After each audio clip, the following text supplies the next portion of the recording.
자, 오늘은 다른 주일보다 정말 너무 기쁘고 참 좋은 날입니다. 우리 새 가정이 또 조인해서 그분들을 환영하는 또 새가족 환영회를 오늘 이렇게 오후에 하기 때문에 참 얼마나 오늘 참 진짜 손가락 기다렸습니다. 저는 개인적으로 그랬고.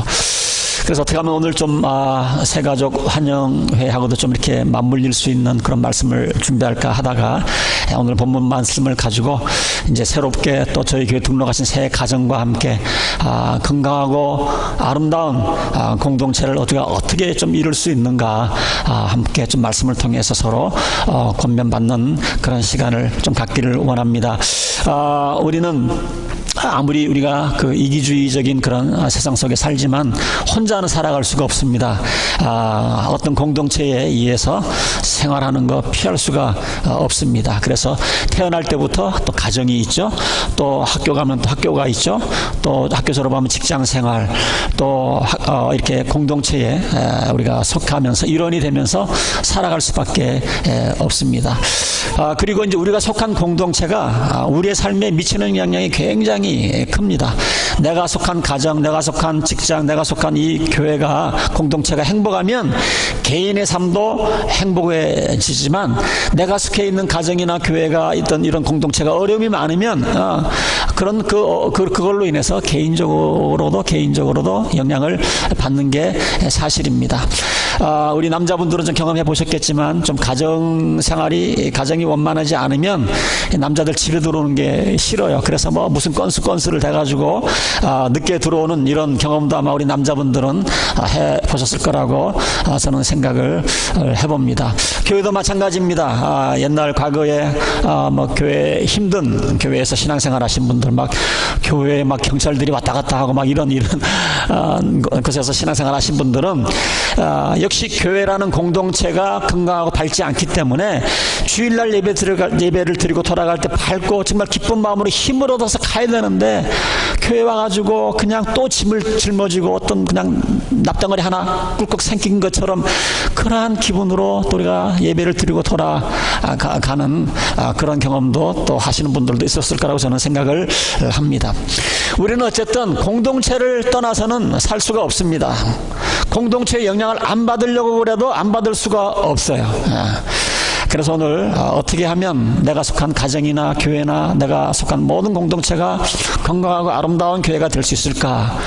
사실 이 사도 바울이 쓴 고린도전서, 고린도후서는 사실 이 공동체에 관한 그런 얘기예요. 공동체에 관한 얘기입니다. 우리가 지난 쿼러에 우리가 고린도후서를 공부를 해서 여러분들 아시겠지만, 그 중에서도 오늘 이제 9절에 그렇게 얘기를 합니다. 우리가 약하더라도 여러분이 강하면 우리는 기뻐합니다. 우리는 여러분이 완전하게 되기를 기도합니다. 이렇게 얘기를 해주고 있어요. 그러니까 이제 거의 고린도전서를 쓰고 고린도후서 이제 13장 이제 마지막을 이제 결론을 내리면서 결국은 여러분들이 속한 가정이나 교회가 그 공동체가 온전해지기를 원한다, 완전해지기를 원한다, 회복되어지기를 원한다, 이렇게 하면서 이제 말씀을 지금 맺고 있는 것입니다. 사실 지금 이 고린도 전후서를 쓸 때에 사도 바울은 그 외부에서 오는 어떤 그런 참 굉장한 압력이 있었습니다. 어떤 성도님들 가운데는 이 사도 바울이 가짜 사도이지 않겠는가 이렇게 생기는 사람이 있었고, 아니다 진짜다 그러면서 또 교회 안에서 이렇게 파당이 생기기도 하면서 어려움을 많이 겪었습니다. 그러는 와중에 사도 바울이 얘기하는 거예요. 너희들은 그러지 말고 한번 확인해보고 시험해보고 확실하면 이제 다시 회복을 해서 건강하고 아름다운 공동체를 만들어라 그랬습니다. 오늘 그래서 본문 말씀을 가지고 한 3가지 정도 우리가 건강하고 아름다운 공동체를 만들기 위해서 3가지 정도 우리가 좀 힌트를 얻을 수 있지 않겠는가. 첫 번째는 첫 번째부터 좀 이상하게 얘기가 들릴지는 모르지만 오늘 본문 말씀에 의하면 건강하고 아름다운 공동체를 이루기 위해서는 첫 번째로 여러분 하나님과 같이 하는 사람들, 우리 주위에 보면 하나님과 같이 하는 사람들이 있어요. 하나님과 같이 하는 사람들을 여러분들이 경외할 줄 아셔야 돼요. 특별히 요즘 세대에 이런 것들이 사라지고 있는데 그렇게 하시면 안 됩니다. 우리가 속한 공동체가 하나를 건강하게 이렇게 가려고 그러면 하나님이 같이 하는 사람들, 우리 주위에 그런 사람이 있죠. 제가 목사 얘기하는 거 아니에요. 우리 주위에는 평신도라 할지라도 하나님이 같이 하는 사람들이 있어요. 그런 사람들을 우리가 경외할 줄 알아야 된다고 하는 겁니다. 이제 고린도서를 쭉 보면 아시겠지만 사도 바울이 고린도서를 통해 자꾸 강조하는 것이 뭐냐면, 자꾸 너희들 나를 의심하는 사람이 있는데 나는 진짜 하나님이 만드신, 하나님이 저기 보내신 사도다, 이렇게 강조를 합니다. 자, 내가 왜 이렇게 사도 바울이 이렇게 자꾸 강조를 하냐면, 내가 하나님이 보내주신 사도라는 게 확인이 되어야 내가 말씀하는 이것이 그 권위가 있고 복음이 그 인정이 되는데, 하나님 주시다는 것을 인정을 할 수가 있는데, 자꾸 너희들이 나를 의심을 하면 내가 무슨 말하고 무슨 설교를 하건 어떤 말씀을 전하건 너희들이 내 말을 믿겠는가, 그런 얘기죠. 고린도 교인들이 자기가 정말 하나님이 보낸 사람이기 때문에 그 복음이라는 것이 좀 하나님이 주시는 말씀이다라는 것을 믿고 흔들리지 않게 하기 위해서 자꾸 지금 이렇게 사도 바울이 나는 진짜 사도다, 이렇게 이제 얘기를 하고 있는 거거든요. 그래서 자기가 하나님이 보낸 사람이라고 하는 것을 인정하지 않을 때 이제 사도 바울이 마지막 카드를 지금 집어냅니다. 마지막 편지를 쓰면서 경고도 합니다. 13장 1절에 보면, 나는 지금 세 번째로 여러분을 방문하려고 그러는데 모동 소송 사건을 두세 증인의 말로 근거로 하여 이제 결정을 지어야 되겠다. 재판할 때 마지막으로 뭔가 이렇게 결정을 내릴 때 세 명의 증인이 있어야 되는데, 이거를 말씀하시면서 첫 번째, 두 번째, 세 번째, 이제 세 번째 방문이니까 이번에는 나 결론을 내겠다. 더 이상 이거 가지고 걸지 말자, 그러지 말자. 그러면서 2절에 내가 여러분을 두 번째로 방문했을 때에 전에 범죄한 사람과 또 그 밖에 모든 사람에게 이미 말한 바와 같이 지금 떨어져 있으면서도 다시 말해둡니다. 내가 이번에 가면 그러한 사람들 나 가만 안 둘 것입니다. 가만 안 두겠다. 왜냐하면 여러분들 사도 바울 우리가 잘 알지 않습니까? 사도 바울이 어떤 사람입니까? 언제든지 이 그리스도 안에서, in Christ, 그리스도 안에서 살려고 누구보다도 애쓰는 그런 사람이었는데, 그 자기의 그런 모습을 보지 못하고 자꾸 의심을 하니까 사도 바울이 내가 첫 번째, 두 번째는 참지만 세 번째는 내가 안 참는다. 이게 지금 사도 바울이 하는 얘기입니다. 자, 여기서도 우리가 좀 한 가지 우리가 배울 수 있는 것은 뭐냐면, 자꾸 사람들이 신앙생활하면서 제가 자꾸 밸런스 얘기를 하시는데 정말 중요해요. 신앙생활에서 밸런스 참 중요합니다. 우리는 신앙생활하면서 자꾸 잊어버리는 게 뭐냐면, 우리 예수님께서는 온유하시고 자비하시고 용납하신다. 그러니까 내가 아무렇게 살아도 된다. 이렇게 신앙생활하는 사람들이 있어요. 이 사람들이 잊어버리고 있는 게 뭡니까? 하나님은 사랑이면서 또 뭐예요? 밸런스를 맞추려면 하나님은 사랑이시면 또 하나님은 또 뭐예요? 의로우시다라는 걸 아셔야 돼요. 하나님은 또 용서도 하시지만 또 밸런스를 맞추기 위해서는 또 하나님은 뭐예요? 징계하신다, 벌도 내리신다는 것도 아셔야 돼요. 그래서 사도 바울이 지금까지는 그리스도의 온유함으로 인내함으로 설명을 했지만, 마지막으로 얘기하는 것이 뭐냐면, 이제 마지막인데 너희들 이것을 거부하면 그 다음에 하나님의 엄중하신 그런 징벌이 있을 것이다, 이렇게 지금 얘기를 하고 있는 겁니다. 그래서 오늘 이 본문 말씀을 통해서 우리 주위에 하나님과 같이 하는 사람들에 대한 여러분들 경외심을 가질 줄 아셔야 돼요. 사람들에게 경외라는 것이 아니고 그 사람 뒤에서 역사하시는, 아까도 우리 손사모님도 그런 비슷한 간증을 하셨는데, 비록 연약한 선교사일지라도, 우리가 볼 때는 그런 장점 단점이 많은 선교사한테라 할지라도 하나님이 개입하시고 하나님이 운영하신다고 한다면 그걸 보면서 우리가 기도해주고 격려해주고 함께 가야 되지 않겠는가, 그런 얘기 아닙니까? 자, 그러면 하나님이 같이 하는 사람들, 하나님이 같이 하는 사람에 대한 경외, 어떤 사람입니까? 우리 흔히 볼 수 있는 거는 뭐예요? 하나님의 권위를 위임한 사람, 하나님의 권위를 위임받은 사람들. 그 사람이 아니라 그분에게 권위를 주었기 때문에, 그분 뒤에 있는 하나님을 경외하기 때문에. 그래서 여러분들 주의 정도를 함부로 얘기하는 거 여러분들 조심하셔야 돼요. 안수받은 집사님들 함부로 얘기하는 거, 그것도 조심하셔야 됩니다. 우리가 기도하는 가운데, 하나님의 부르신 가운데 우리가 주님의 이름으로 세운 사람들을 우리가 함부로 이렇게 구설수에 오르게 하는 것은 여러분들 잘못된 신앙생활입니다. 성경에 보면 좀 요즘 감각으로 보면 좀 이해가 안 되는 구절이 하나 있는데, 출애굽기 21장 17절에 이런 말씀이 있어요. 자기의 부모를 저주하는 자는 반드시 뭐라고 얘기했는 줄 알아요? 사형에 처하라. 좀 이게 엄청난 말이지 않습니까? 자기의 부모를 저주하는 자는 사형에 처하라. 어떤 뭐 벌 정도가 아니고 사형에 처해버려라. 사형에. 굉장한 겁니다. 부모를 저주했다고 사형에 처해. 자, 이게 왜 그러냐면 하나님께서는 가정에서의 그 부모에게 권위를 하나님이 주셨어요. 그 가정에서의 하나님의 권위 부모에게 주셨어요. 그래서 부모에게 순종하라고 그랬는데 우리가 이 부모를 저주하는 것 결국은 하나님을 저주하는 것이라는 게, 그런 사람들은 사형에 처하라고 그랬어요. 사형에 처하라고 그랬어요. 그래서 우리가 이런 것들을 알 때에 우리가 이해가 잘 되는 거거든요.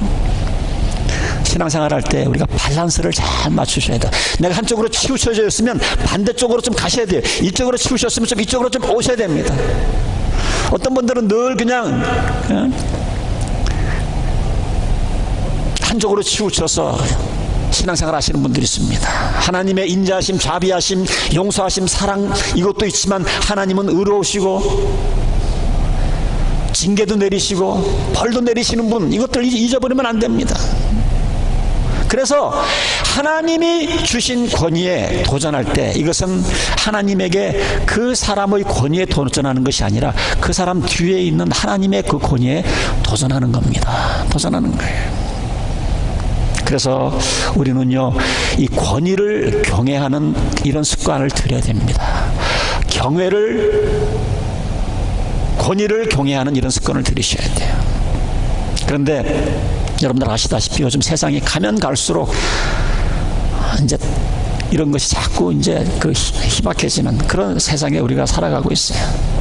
드라마를 봐도 그렇고 영화를 봐도 그렇고 소설을 봐도 그렇고 분위기를 봐도 그렇고 그냥 반항을 하고 들이받는 게 이게 지금 대세입니다. 대세. 여러분들 그런 거 가운데서 여러분들 휩쓸리시면 안 돼요. 우리 크리스찬들은 거기에 휩쓸리시면 안 돼요. 드라마나 세상 풍조에 휩쓸리면 안 됩니다. 어떤 분들은 그래요. 목사님, 부부들도 싸워야 재밌지 않습니까? 뭐 권위가 뭐가 있습니까?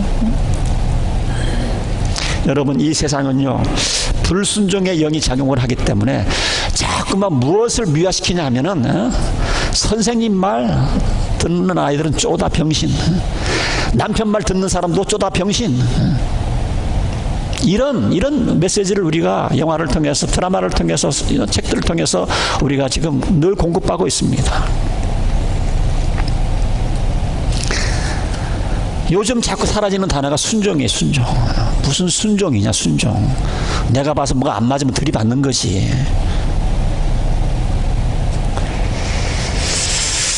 그러다 보니까 하나님이 주신 권위에도 순종하지 못하고 하나님이 주신 권위에도 반항하고 저항하는 사람들이 있는데, 여러분들 한번 객관적으로 보세요.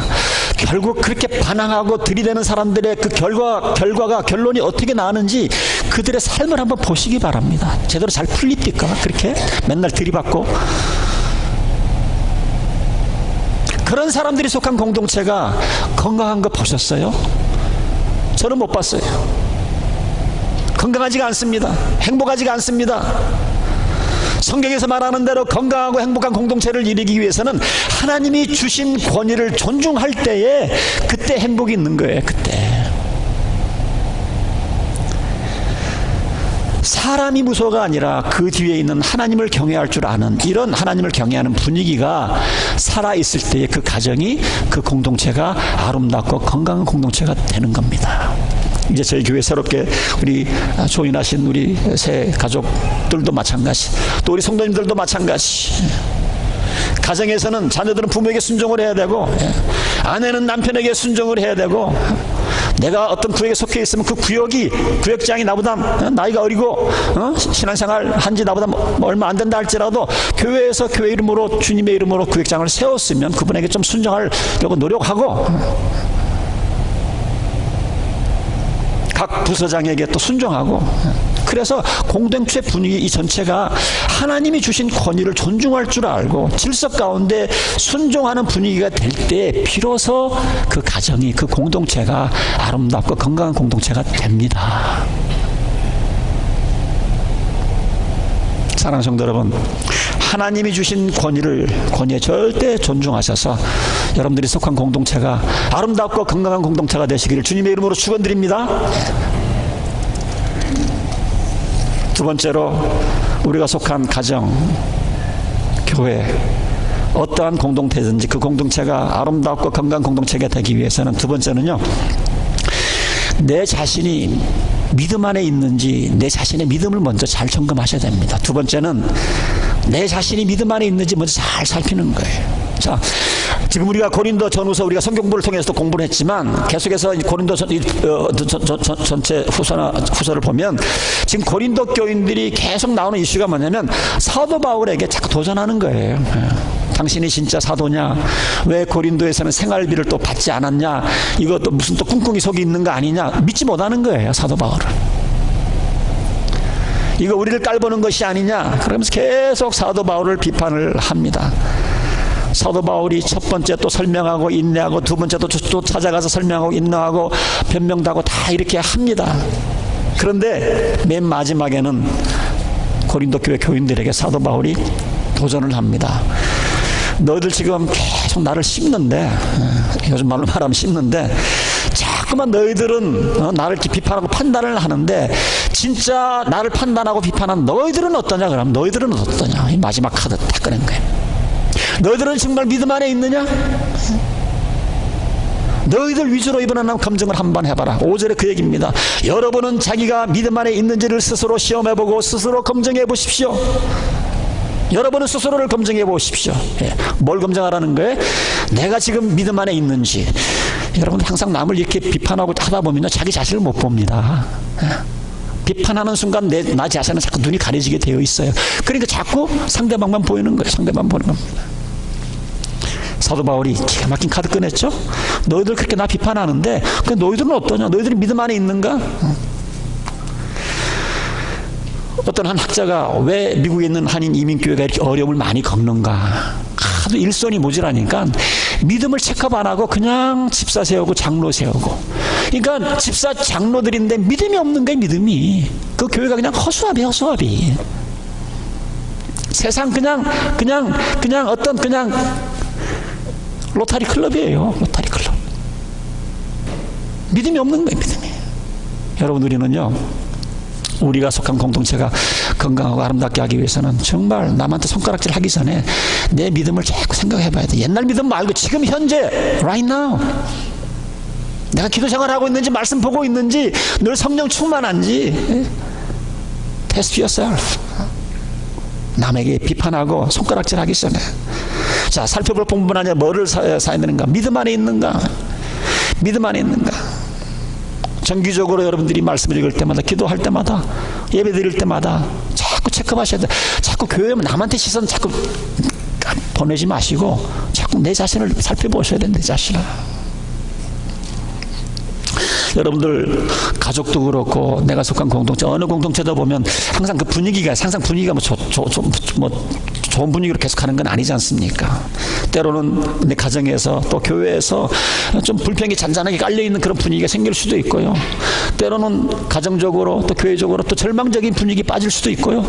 때로는 어떤 일로 인해서 어떤 내가 속한 공동체가 막 두려움 가운데 빠질 수도 있습니다. 염려 가운데 빠질 수가 있습니다. 그러나 그때 우리가 잘 살피셔야 돼요. 그때 우리가 잘 살피셔야 돼요. 왜 그러냐면 믿음이라고 하는 것은 신뢰거든요. 믿음이라고 하는 것은 신뢰예요. 내가 하나님에 대한 정말 그 진정한 신뢰가 있을 것 같으면 내가 속한 공동체가 분위기가 그렇게 절망적이고 부정적으로 흘러갈 수가 없어요. 내가 믿음이 없으니까, 하나님에 대한 신뢰가 없으니까 그런 분위기가 오면 같이 휩쓸려서 덩달아서 절망하고 낙심하고 부정적인 분위기에 편승해서 한마디 더 하고 그러는 것 아닙니까? 믿음이 없어서 그렇습니다. 내가 하나님을 신뢰하지 못해서 그런 거예요.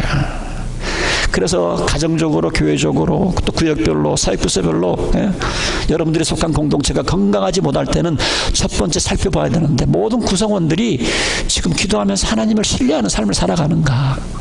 말로는 믿음 그러는데 내가 어떤 결정을 내릴 때 정말 믿음 가지고 결정을 하는가? 어떤 문제가 터지면, 가정적으로 교회적 문제가 터지면 얼마든지 분석하고 또 찾아가고 양해를 구하고 다 이렇게 할 수 있습니다. 근데 결국은요, 그렇게 하는 거는 잘 해결이 잘 안 되더라고요. 해결이 잘 안 돼요.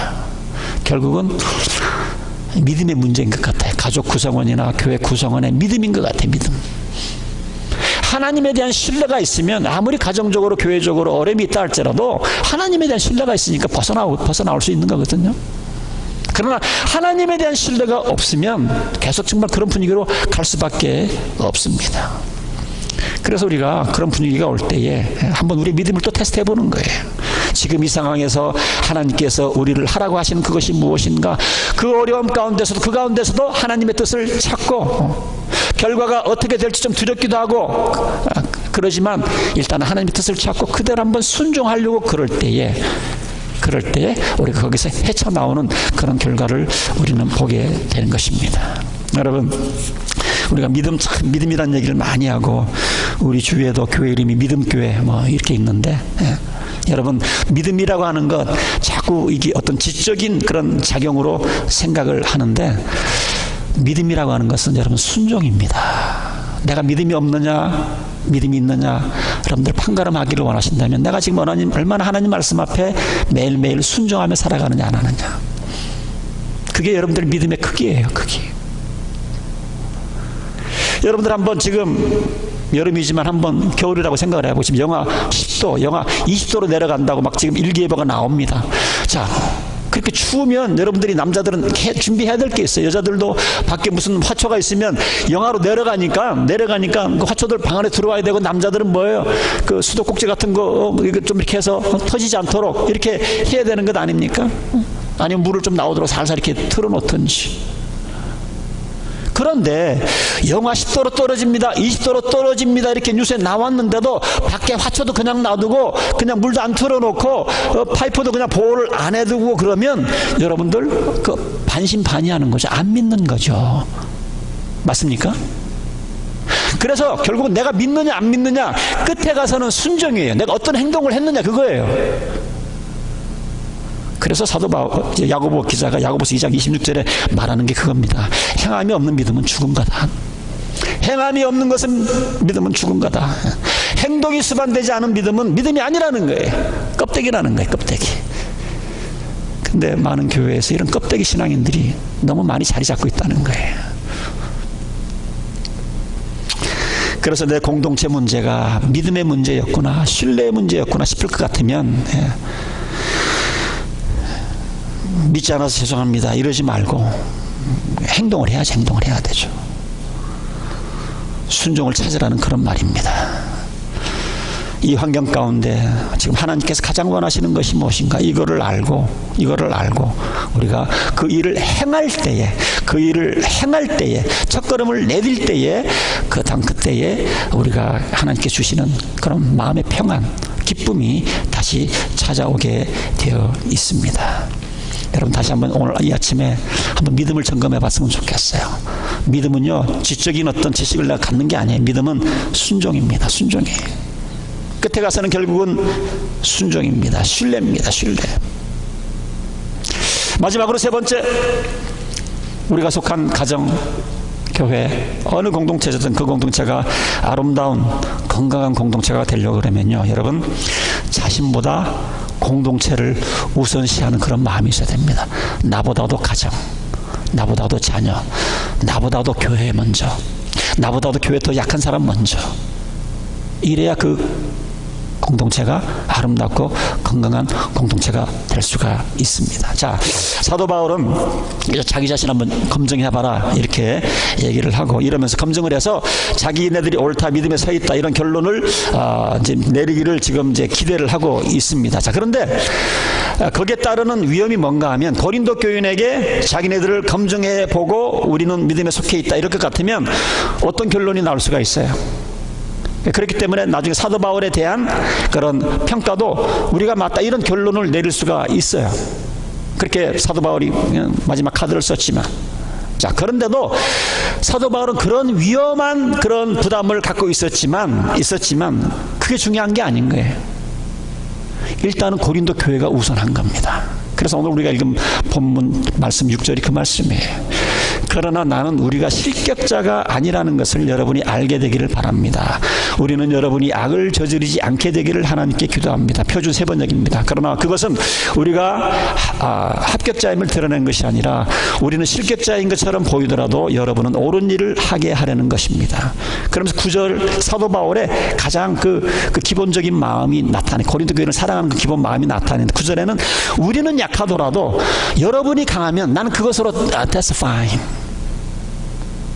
내가 약하더라도 고린도 교회가 공동체가 강해지면 I'm fine. 그것으로 나는 기뻐한다. 사도 바울, 내가 사도지만 내 위신 떨어지는 거 상관없어. 내 위신 떨어지는 건 상관없어. 지금 교회가 문제야. 공동체가 문제야. 고린도 교회가 먼저 살아야 돼. 오늘 사도 바울은 자기 자신보다도 교회를 먼저 생각을 한 겁니다. 그래서 공동체가 회복되고 건강하고 행복한 공동체를 이루려고 그러면 항상 내가 나타나면 그 공동체는 문제가 나타나게 돼 있어. 나보다도 항상 다른 사람입니다.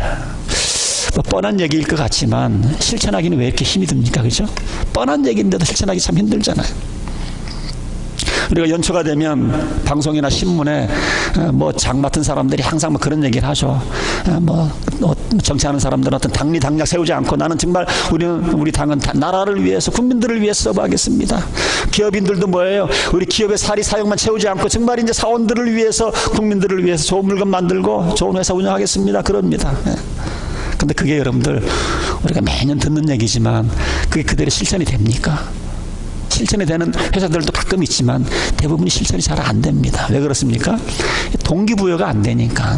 나에게 조금이라도 이익이 되면 하지만 조금이라도 이익이 안 되면 뭐 좀 가다가 작심삼일이지 않습니까? 얼마 오래 못 갑니다.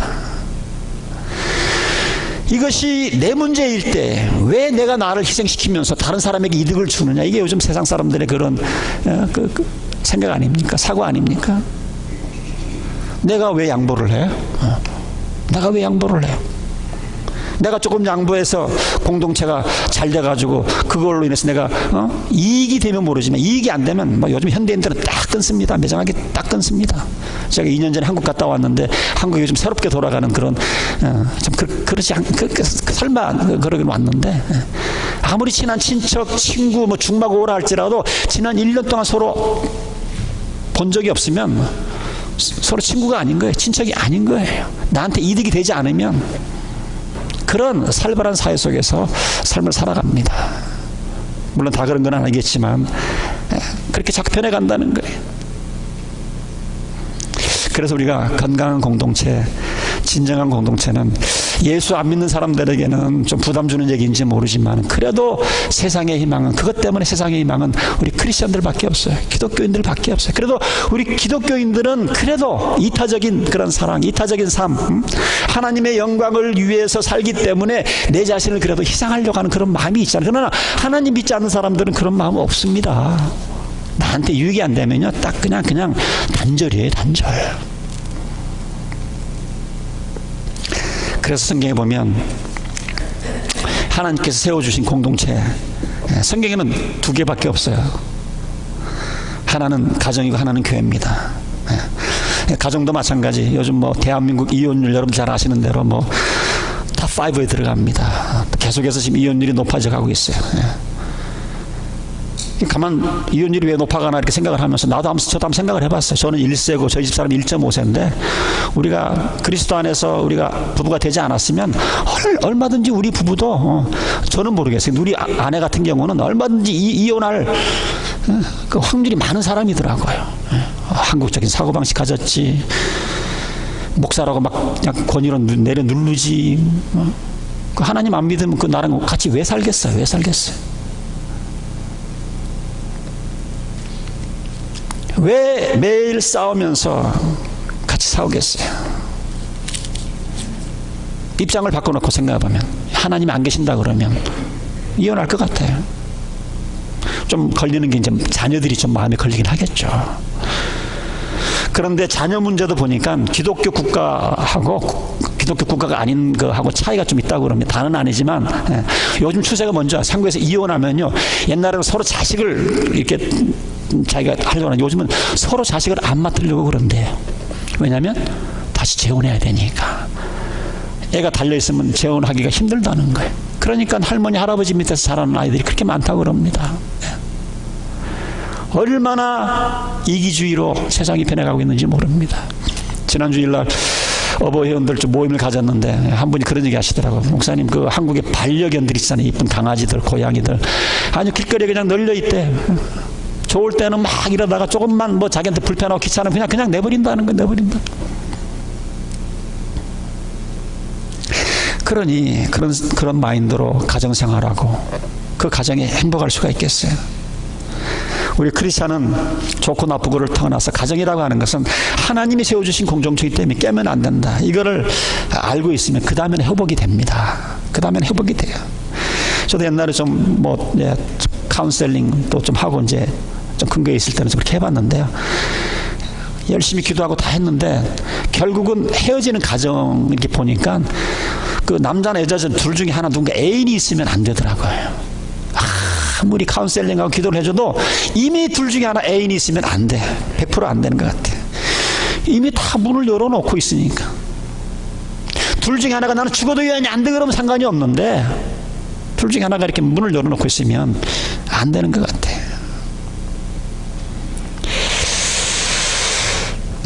그래서 요즘 새로운 결과가 이렇게 결과들이 나오는데 여러분들 그런 얘기도 들어보셨죠? 차라리 싸우는 부부보다도 이혼한 집 아이들이 더 건강하게 자란다 그러는데 저는 그거 동의하지 않습니다. 여러분들 항상 데이터가 나올 때 어떤 그룹이 했는지, 무슨 동기로 했는지, 어떤 질문을 했는지 잘 보셔야 됩니다. 어떻게 유도하느냐에 따라서 결과가 달라지는 거거든요. 가장 객관적인 결과는 어쨌든 깨진 가정의 자녀들은 어렵습니다. 어렵게 상처받고 자라게 되어 있어요. 저는 참 교회에서 이렇게 이혼 얘기할 때 사실 죄송해요. 왜냐하면 저희 교회도 이혼하신 분들 계시고 또 우리 어버이 회원들 가운데 자녀들 가운데서도 또 이혼을 하신 분들이 있기 때문에 참 이혼에 관한 얘기를 할 때 참 죄송하지만 아마 여러분들이 그래도 주로 대부분 피해자였을 거라고 저는 생각을 합니다. 여러분들이 피해자가 아니었다 할지라도 회개했으니까 상관이 없죠. 여러분들한테 꼭 해당되기는 아닙니다. 하나님께서는 뭐예요? 모든 것을 협력해서 선을 이루시니까 하나님께 매달리면 여러분들 자녀도 아무리 이혼했다 할지라도 자녀들이 잘 자랄 수가 있습니다. 그러나 이미 한번 깨어진 거기 때문에 만만치는 않다는 거예요.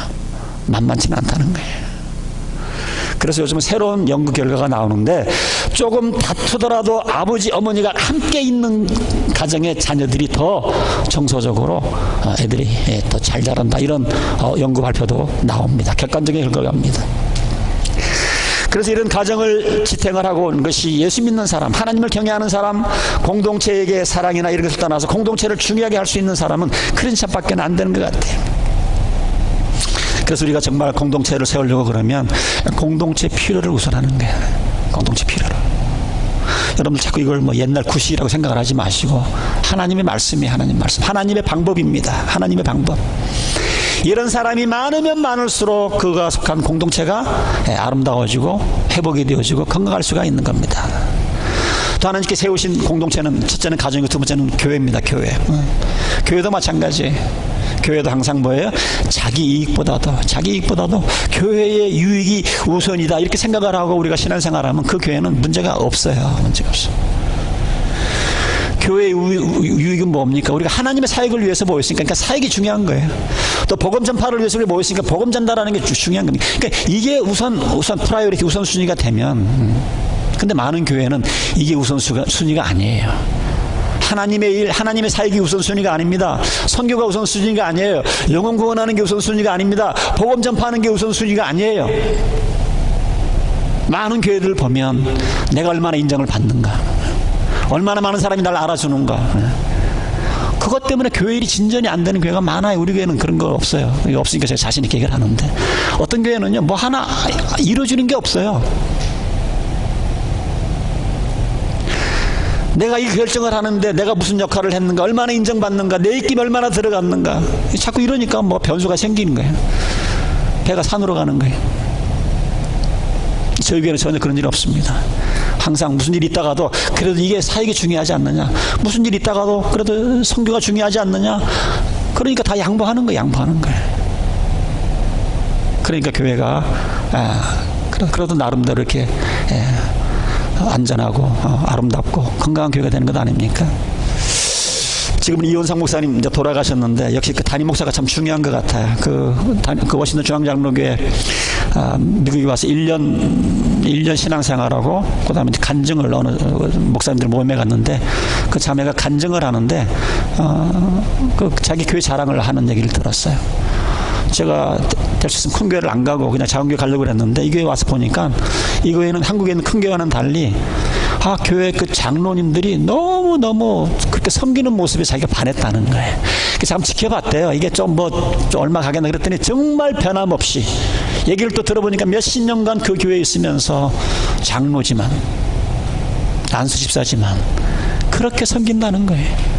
사회에 나가면 의사고 사회에 나가면 이거 정말 존경받는 사람인데 교회에 오면은 완전히 종이 돼가지고 시다바리가 돼가지고 그렇게 섬기는 모습 거기에 감동이 돼가지고 중앙장로교에 다니게 됐다는 그런 간증을 들은 적이 있습니다.